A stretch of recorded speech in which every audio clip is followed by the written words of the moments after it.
केंद्र सरकार ने नई शिक्षा नीति का ऐलान किया। हम इसका स्वागत करते हैं, पर इस संदर्भ में मेरे केंद्र सरकार से दो प्रश्न हैं। मेरा पहला प्रश्न यह है कि इस नई शिक्षा नीति में शिक्षा पर होने वाले खर्चे को 6% ऑफ जीडीपी तक बढ़ाने की बात की गई है। मैं इसका स्वागत करता हूं, पर केंद्र सरकार की कथनी और करनी में इतना बड़ा अंतर क्यों है? क्योंकि जब से 2014 में मोदी सरकार ने सत्ता की बागडोर संभाली है, तब से लेकर आज तक शिक्षा पर होने वाले खर्चा निरंतर घटा है। और मैं एक आंकड़ा देना चाहता हूं कि 2014-15 में शिक्षा में हम 0.53% ऑफ जीडीपी खर्च करते थे, जो 2019-20 में घट के 0.45% ऑफ जीडीपी हो गया। एक तरफ तो आप 6% की बात करते हो, ध्यान रहे इस 6% में केंद्र सरकार और समस्त राज्य सरकारें जो शिक्षा पे खर्च करती है उसका उल्लेख किया गया है।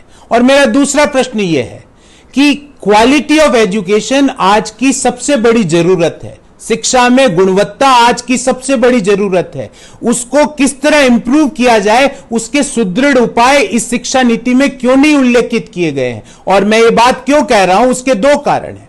अगर हम स्कूल एजुकेशन की बात करें तो एसर की एक स्टडी हुई जिसमें यह पाया गया कि कक्षा 5 के 50% बच्चे कक्षा 2 की हिंदी और अंग्रेजी की किताब नहीं पढ़ सकते हैं, और कक्षा 5 के 72% बच्चे कक्षा 2 के सिंपल मल्टीप्लिकेशन और डिवीजन के सवाल नहीं कर सकते। और अगर हम हायर एजुकेशन की बात करें तो पिछले साल नवंबर में ही एक सर्वे आया, उसमें कहा गया कि 80% इंजीनियर्स अनएम्प्लॉयबल है, मतलब वो कोई भी एम्प्लॉयमेंट अपॉर्चुनिटी के लिए फिट नहीं है। तो गुणवत्ता हमें स्कूल एजुकेशन और हायर एजुकेशन दोनों में जरूरत है, पर इस शिक्षा नीति में उसको कैसे सुधारा जाए, गुणवत्ता को, इसके सुदृढ़ उपाय नहीं बताए गए। आज की जो श्री नरेंद्र मोदी जी की सरकार ने शिक्षा नीति घोषित की है, पास की है, वो आधुनिक विषयों को सामने रखते हुए और पुरानी शिक्षा नीति की कमियों को देखते हुए उनको सुधारते हुए रखी है। मैं अपने कांग्रेस के मित्रों से पूछना चाहता हूं कि पुरानी शिक्षा नीति में 10+2 था, नींव की चिंता ही नहीं थी। अब स्टूडेंट साइंस में भी अगर वो केवल फिजिक्स पढ़ना चाहता है, केमिस्ट्री नहीं पढ़ना चाहता, बायोलॉजी नहीं पढ़ना चाहता, तो वो पढ़ सकता है, और अपने साथ अगर उसकी इच्छा है मैथ रखने की मैथ रख सकता है, इकोनॉमिक्स रखने की इकोनॉमिक्स रख सकता है, हिस्ट्री रखने की तो हिस्ट्री रख सकता है। वो जो जातिवाद आपने शिक्षा के अंदर 3 जातियां बना दी थी, नई शिक्षा नीति ने उसको नकारा है, और आदमी का पूर्ण विकास हो सके, व्यक्ति अपने आप में पूर्ण बन सके, उसकी ओर ये शिक्षा नीति ने बहुत बड़ा स्टेप उठाया है।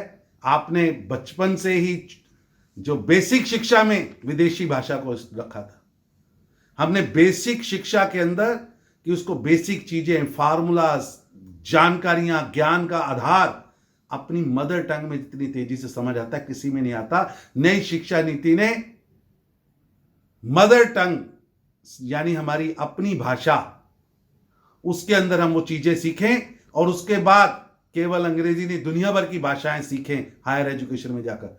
उसको एक इस तरह से सम्मिलित किया है ताकि एक आने वाले भारत का जो स्टूडेंट है, जो उससे निकल के युवा जाएगा, उसका अपने फार्मूला सर ज्ञान के बेसिक आधार पर अपनी मातृभाषा के नाते पूरा ज्ञान भी मिलेगा, और विश्व की बाकी भाषाएं सीखकर वो आगे बढ़ सके, उसका एक मिश्रण भी मिलेगा।